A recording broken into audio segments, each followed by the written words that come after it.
Hi hello welcome back to Uday Krishna 365. So ఎప్పుడా ఏదో చూస్తున్న జిహెచ్ఎంసీ మున్సిపల్ ఎలక్షన్స్ అనేవి ఫిబ్రవరిలో అయితే జరగబోతున్నాయి అనమాట. సో దానికి సంబంధించి గవర్నమెంట్ అయితే ఆల్రెడీ ఎన్నికల కమిషన్కి ఇన్ఫర్మేషన్ పాస్ చేసింది.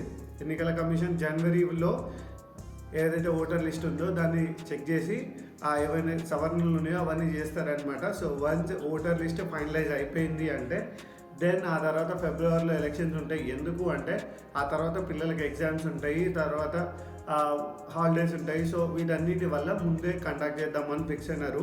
సో ఇప్పుడు జిహెచ్ఎంసీ మినహాయిస్తే మొత్తం 8 కార్పొరేషన్లు 125 మున్సిపాలిటీలు ఉన్నాయి. వీటిలో ఒక 2 కార్పొరేషన్లకి 2 మున్సిపాలిటీలకి ఏప్రిల్ వరకు గడువు ఉంది. ఖమ్మం, వరంగల్ కార్పొరేషన్లకి అండ్ నల్గొండ, వామనగర్ మున్సిపాలిటీలకి అయితే ఇంకా టైం ఉంది. సో రిమైనింగ్ ఏవైతే ఉన్నాయో వాటన్నిటికీ ఎలక్షన్స్ అనేవి కండక్ట్ చేయడం జరుగుతుంది.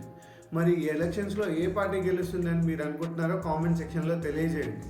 సో లాస్ట్ ఎలక్షన్స్లో ఏదైతే జిహెచ్ఎంసీ ఎలక్షన్స్ జరిగినాయి కదా, దాంట్లో బీజేపీ హవా కొనసాగించిందనమాట. ఈసారి ఏ పార్టీ అట్లా బిహేవ్ చేస్తుంది అనేది మీరేమనుకుంటున్నారో చెప్పండి. అండ్ ఈసారి రేవంత్ రెడ్డి ప్రభుత్వం ఎట్లుందో కూడా కామెంట్ సెక్షన్లో తెలియజేయండి. ఇప్పటివరకు మీరు లైక్ చేయకపోతే లైక్ చేయండి, షేర్ చేయండి, సబ్స్క్రైబ్ చేయండి.